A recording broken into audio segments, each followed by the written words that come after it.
Durante toda a cirurgia, o paciente fica acordado, consciente, pode acompanhar tudo que está acontecendo através desses monitores. Qual é a diferença dessa cirurgia para a angiopatia por balão? Ela reduz a reincidência da lesão, da obstrução, em cerca de 4 vezes. 40% cai para em torno de 10 a 15%. Isso quer dizer que o paciente sai daqui praticamente curado. Ah, sem dúvida, sem dúvida.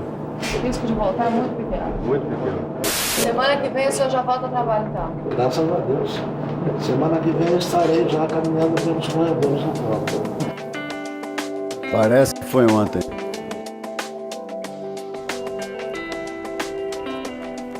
Em 1994. Foi quando aqui no Rio de Janeiro nós implantamos o primeiro estente coronariano.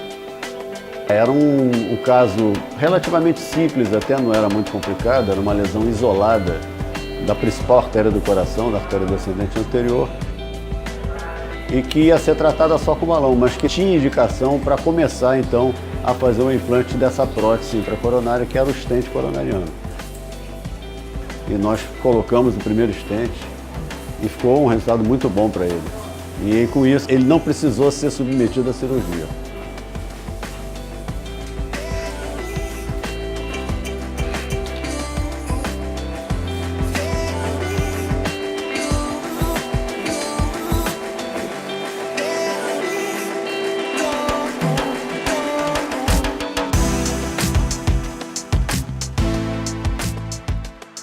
A hemodinâmica brasileira sempre foi de alto nível. O primeiro estente no mundo foi colocado aqui no Brasil, no Instituto Dante Pazanese, do Dr. José Eduardo de Souza. E junto com os idealizadores do estente, Dr. Palmaz e Dr. Schatz. Por isso que o nome do estente era Palmaz Schatz. Foi colocado o primeiro do mundo no Brasil, lá em São Paulo. E com isso a hemodinâmica nacional desenvolveu de uma forma brilhante. Hoje a gente tem serviços de hemodinâmica no Brasil inteiro, em todas as grandes cidades do Brasil, e atuando completos. A gente praticamente faz todos os métodos que hoje são permissíveis de fazer dentro de uma sala de hemodinâmica. Não só atuar nas artérias do coração, mas também nas lesões estruturais do coração e nas doenças elétricas do coração. As doenças valvulares, as doenças congênitas e as doenças que são as grandes arritmias, podem ser tratadas também através de catéter dentro de uma sala de hemodinâmica. Essa é a grande evolução da hemodinâmica no mundo inteiro. E nós estamos no nível de qualquer lugar do mundo, principalmente aqui no Hospital São Vicente de Paulo. A sala era do outro lado do corredor, primeiro aparelho, que foi o primeiro aparelho de hemodinâmica digital do Brasil. A irmã Matilde, na época, quando o doutor Luiz Alberto, que deu a força para montar o serviço de hemodinâmica, o doutor Luiz Alberto fazia a parte vascular, não cardíaca. Foi o grande idealizador disso aqui. E na época, quando ele foi conversar com a irmã Matilde, a irmã Matilde, qual é o melhor que tem? Ah, é um aparelho da Philips, digital, não sei o que, ninguém tem aqui. Ela falou, eu quero esse. E mandou importar, porque na época o hospital era filantrópico, podia importar tudo diretamente. E trouxe o melhor aparelho que existia na época. Era do outro lado de lá, no outro canto da sala. Nós já estamos no terceiro aparelho, no terceiro modelo. Hoje nós temos o modelo da Philips, que já está aqui há 2 anos, top de linha, como toda coisa que tem aqui dentro desse hospital é top de linha. E foi assim que a gente começou aqui. Quando eu vim para São Vicente de Paulo, eu estava no 6º ano de medicina, quer dizer, quando eu me formei, eu já trabalhava aqui. E o São Vicente de Paulo tem tudo a ver com a minha vida médica. Toda a minha vida médica eu trabalhei aqui dentro. Que era um hospital pequeno que se dedicava a atender irmãs de caridade e alguns convênios, alguns outros pacientes externos. E com o tempo a irmã Matilde começou a alimentar assim, o desejo de fazer um grande hospital. E eu tive a oportunidade de participar bem disso, porque ela trazia plantas de hospitais americanos e eu ficava por aí o dia inteiro, então a gente conversava muito sobre isso. Ela sempre foi muito progressista, ela estava além, assim, muito além do que as pessoas normais. Ela começou a criar esse hospital e eu fui disputar o meu espaço do meu serviço e ela falava, mas você está querendo uma área muito grande, você não precisa disso tudo. Eu falei, irmã, mas tem coisas que estão acontecendo, novos equipamentos, a gente tem que deixar espaço para isso.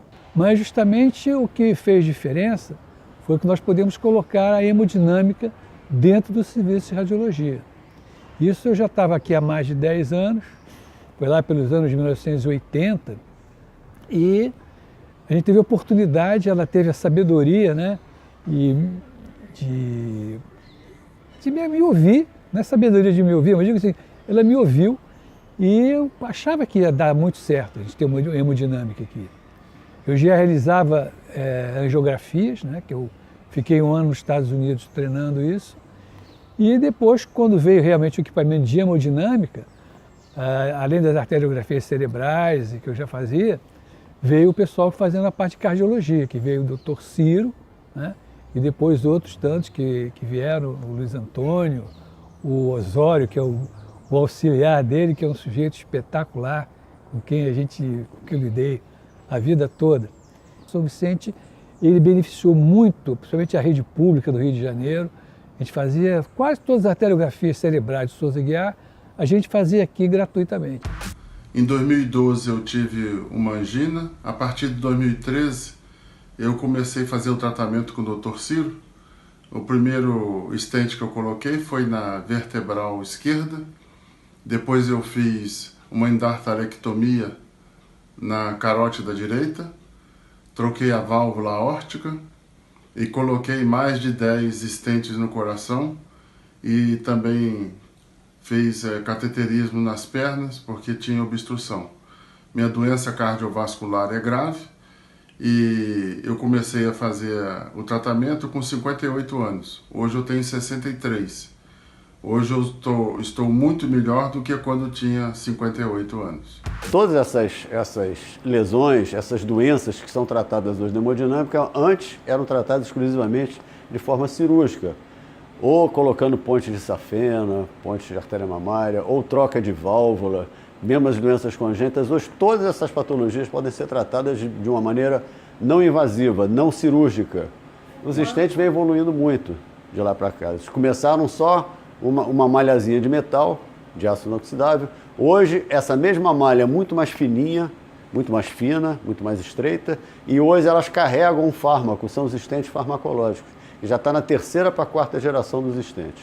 Então, são os stents hoje que têm fármacos que impedem que exista um processo proliferativo de cicatrização exagerado, que a lesão volte, que chama de restenose. A restenose com balão era em torno de 40% a 50%, com os stents normais, não farmacológicos, caiu para 15%, e com os stents farmacológicos hoje é em torno de 1% a 4%. Olha como diminuiu, olha a evolução que isso teve. A cirurgia endovascular, como subespecialidade da cirurgia vascular, em termos mundiais, é uma coisa relativamente recente. A gente está falando de uma subespecialidade que não tem 30 anos de história, tá? E no início ela tinha a perspectiva de tornar menos agressiva a cirurgia vascular, de modo que a gente pudesse fazer procedimentos de formas menos agressivas. Mas isso abriu a perspectiva para a gente ampliar muito a forma de tratamento, tá? Então hoje a gente começa a tratar doenças muito complexas, talvez doenças que no passado seriam inoperáveis, e a gente está tornando essas doenças muitas vezes operáveis. Então o que era antes uma cirurgia de menor complexidade, sim, hoje a gente acaba sendo muito abrangente e muitas vezes tratando pacientes muito complexos, tá? Hoje aqui no hospital a gente pode dizer que foi de uma certa forma pioneiro em algumas cirurgias, pioneiro no Rio de Janeiro em realizar algumas cirurgias, como o tratamento do aneurisma tóraco-abdominal por via endovascular, ou propriamente os aneurismas de aorta abdominais por técnica totalmente percutânea, sem fazer qualquer incisão. E isso só foi possível porque hoje a gente tem um setor de hemodinâmica estruturado, com um aparelho de excelente qualidade, que permite que a gente faça esse tipo de procedimento com qualidade. Teve gente que chegou já direto para a hemodinâmica, às vezes não sabia nem o que era, né? E conseguiu tirar pessoas de parada cardíaca, tudo, fazendo esses exames, né, de emergência. E isso, para nós todos aqui que trabalhávamos no hospital, isso aí foi muito bom mesmo, foi excelente. Eu acredito que continua sendo, porque continua vindo coisas novas, e os médicos também se inovando com congressos, com outras experiências, né? Era uma sala com 2 leitos de emergência, ficava na maca, era o mínimo possível que tinha. A gente tinha uma saída para o centro cirúrgico. Aí foi ampliado, aumentaram os leitos, aumentou a sala. Nós temos essa marca de cuidar e fazer o melhor para o paciente.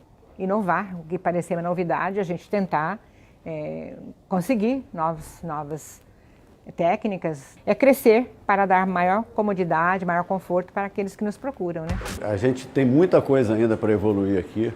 O hospital dá uma força e dá um apoio para os médicos, para todas as especialidades aqui, que é uma coisa que a gente se orgulha muito disso. Eu estou aqui nesse hospital há 40 anos. Desde o dia que eu me formei, eu vim para cá. E eu conheço a história disso tudo aqui. É uma história brilhante. Esse hospital dá um apoio para a gente que a gente não tem e não consegue ver isso em quase lugar nenhum. Então a gente só tem a crescer.